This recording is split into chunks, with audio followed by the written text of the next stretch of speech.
आधा फुल और खतरे में बदलीपुर। बदलीपुर की टीम आधा फुल। नाम किटी। उम्र 16 साल। कक्षा 11वीं। गुण जोश भी है और होश भी। किट्टी के लिए कुछ भी इम्पॉसिबल नहीं। नाम अदरक। उम्र 15 साल। कक्षा 7वीं के बाद स्कूल छोड़ दिया। गुण 1 नंबर का जुगाड़ू। अदरक के पास तरकीब की भरमार है। नाम तारा। उम्र 12 साल। कक्षा 7वीं। गुण जानकारी की चलती फिरती किताब। तारा कभी झूठ नहीं बोलती। तीनों बदलीपुर में रहते हैं। तीनों को जासूसी करने का बड़ा शौक है।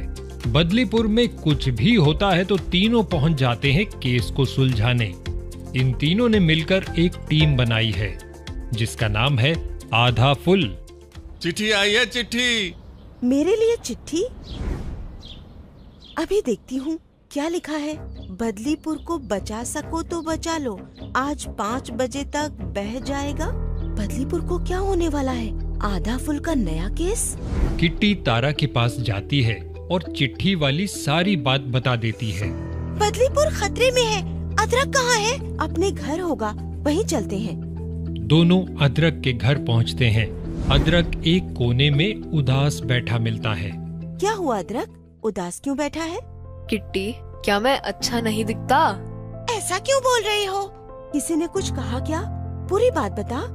काश की जवानी में मेरे भी तुम्हारे जैसी बॉडी होती। तुम तो बिल्कुल बॉलीवुड हीरो की तरह दिख रहे हो। अगर मैं तुम्हारी तरह दिखता तो मैं अपने स्कूल में बहुत लोकप्रिय होता। कल मैं खूबीलाल के घर गया था। उसके चाचा बोले, खूबीलाल तुम कितने अच्छे लग रहे हो, कितनी बढ़िया बॉडी बना रखी है, रोज कितनी कसरत करते हो।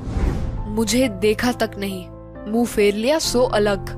क्या मैं अच्छा नहीं दिखता? मेरी तो तारीफ नहीं की। अब देखना मैं भी लुक्स पे ध्यान दूंगा, खूब कसरत करूंगा, देखता हूँ कैसे अच्छा नहीं दिखता। आपको क्या लगता है, अदरक सही बोल रहा है?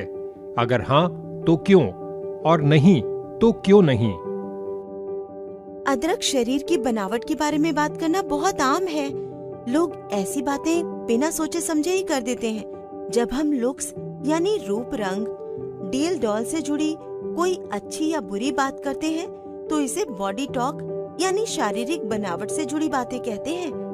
बॉडी टॉक करना कितना हानिकारक है। खूबीलाल को देखो, जब उसके चाचा ने उसकी तारीफ की तो वो और ज्यादा कसरत करने में ध्यान देने लगा। इससे उसका कितना समय बर्बाद हो गया। जब खूबीलाल के चाचा ने तुम्हारी तारीफ नहीं की तो तुम भी परेशान हो गए और अपने लुक्स को लेकर उदास हो गए। वैसे भी हमारे पास लुक्स के बारे में सोचने से ज्यादा जरूरी काम है, जैसे हमारा अगला केस। अगला केस? हाँ, बदलीपुर बहने वाला है। बदलीपुर बह जाएगा? हाँ, इसमें तो यही लिखा है। पर कैसे? बदलीपुर के बाहर एक पुराना बांध है, कहीं इशारा उस तरफ तो नहीं? हाँ, हो सकता है। शायद हमें हाथी की जरूरत पड़ेगी। अदरक, तू खूबीलाल से उसका हाथी ले आ।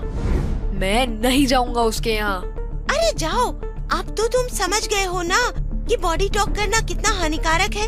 अगली बार जब चाचा जी लुक्स को लेकर बात करें तो उन्हें वहीं रोकना और उन्हें ये सब बातें जो हमने की है वो समझाना। फिर किट्टी और तारा बांध की तरफ भागते हैं, जहां बांध में आई दरार के कारण पानी निकल रहा होता है। अदरक खूबीलाल के घर की ओर जाता है। कहो अदरक, कैसे आना हुआ? बदलीपुर खतरे में है, तुम चलो मेरे साथ अपना हाथी लेकर। मैं तो नहीं चल सकता यार। तुमने सुना नहीं मेरे चाचा जी ने क्या कहा था? अपनी बॉडी को मेंटेन करने के लिए मुझे कसरत करनी है। पहले कसरत करूंगा, फिर ही घर से बाहर निकलूंगा। जब से चाचा जी ने मेरी बॉडी की तारीफ की है, मैं इसे और ज्यादा गंभीरता से लेने लग गया हूँ। इसलिए मेरे पास तो बिल्कुल टाइम नहीं है। तू ही ले जा हाथी। अदरक हाथी को खोलकर अपने साथ ले जाता है। अदरक बांध के करीब पहुंच जाता है। लगता है बांध की दीवार में छेद हो गया है। अगर इसे रोका न गया तो पूरा बांध टूट जाएगा। रुकेंगे ना, आधा फुल रोकेगा। देखो, अदरक आ गया। तुम अकेले, खूबी नहीं आया। जब से खूबीलाल के चाचा ने उसकी बॉडी के बारे में बात की, वो लुक्स की चिंता में पड़ गया। अब अच्छा दिखने के सिवा उसके लिए कुछ जरूरी नहीं। पानी का बहाव तो बढ़ता ही जा रहा है। अदरक, तू हाथी को छेद के पास खड़ा कर दे, शायद पानी रुक जाए। अदरक ने हाथी को छेद के पास खड़ा कर दिया। लो, पानी तो रुक गया, पर हाथी ज्यादा देर तक इसे रोक नहीं पाएगा। मैंने आते समय प्रधान जी को बोल दिया था, वो गांव वालों के साथ मदद लेकर आते होंगे। थोड़ी देर में प्रधान जी भी आकर बांध के टूटे हिस्से की मरम्मत करवा देते हैं। तुम हाथी सही समय पर नहीं लाते तो बांध टूट जाता। शाबाश बच्चों। अगले दिन अखबार में आधा फुल और हाथी की फोटो छपती है। आधा फुल हाथी के लिए शुक्रिया कहने खूबीलाल के घर जाता है। थैंक यू खूबीलाल, अपना हाथी देने के लिए। खूबी, हाथी तेरा है, फोटो तो तेरा आना चाहिए था। चाचा जी, आपकी बातों के कारण मैं बॉडी बनाने में जुट गया ताकि मैं बॉलीवुड हीरो की तरह दिखूं। जो टाइम मैं दूसरों की मदद करने में बिता सकता था, वो मैंने कसरत में लगा दिया। अदरक ही असली हीरो है। मैं नहीं, ये है बदलीपुर का हीरो। क्या आपको भी इस प्रकार की सलाह मिलती है? तो फिर आप क्या करते हैं?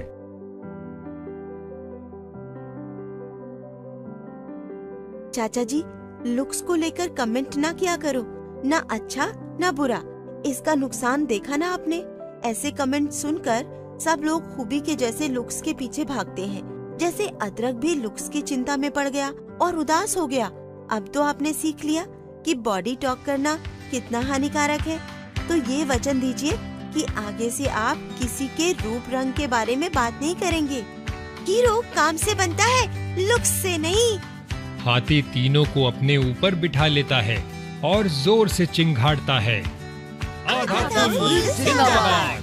कहानी की सीख। इस कहानी से आपने क्या सीखा? लोग बिना सोचे समझे शारीरिक बनावट से जुड़ी बातें करते हैं क्योंकि ये हमारे समाज में आम है। इसका कारण ये है कि लोग टीवी और विज्ञापनों के कारण आदर्श रूप पाने का दबाव महसूस करते हैं। बॉडी टॉक शारीरिक बनावट से जुड़ी बातों को कहते हैं। ऐसी बातें दोनों सकारात्मक, तुम कितने अच्छे लग रहे हो, क्या तुमने अपना वजन घटाया है, या नकारात्मक हो सकती हैं, जैसे काश मेरा शरीर और गठीला होता। ऐसी शारीरिक बनावट से जुड़ी बातें आपके दोस्त या किसी फिल्म स्टार के बारे में की जा सकती है। कई लोग शारीरिक बनावट से जुड़ी बातें अच्छे मन से करते हैं, लेकिन ऐसी बातें सबके लिए हानिकारक होती हैं और आदर्श रूप के दबाव को बढ़ावा देती हैं। ऐसी बातें लोगों के गुणों और रुचियों से उनका ध्यान बटाती हैं। बॉडी टॉक सिर्फ उन लोगों के लिए हानिकारक नहीं होती जिनके लुक्स की प्रशंसा की जाती है, बल्कि उनके आसपास के लोगों को भी नुकसान पहुंचाती है। जैसे उनको लगने लगता है कि उनमें कुछ कमी है, जिसकी वजह से वो अपना सारा समय लुक्स की चिंता में बिता देते हैं। हालांकि शारीरिक बनावट से जुड़ी बातें अक्सर की जाती हैं। इन्हें रोकना और जो लोग ऐसी बातें करते हैं उन्हें चुनौती देना जरूरी है। जब बॉडी टॉक हो, हमें ये कोशिश करनी चाहिए कि हम लोगों को समझाएं कि ये हानिकारक है और बातचीत का विषय बदलकर गुणों के बारे में बात करें।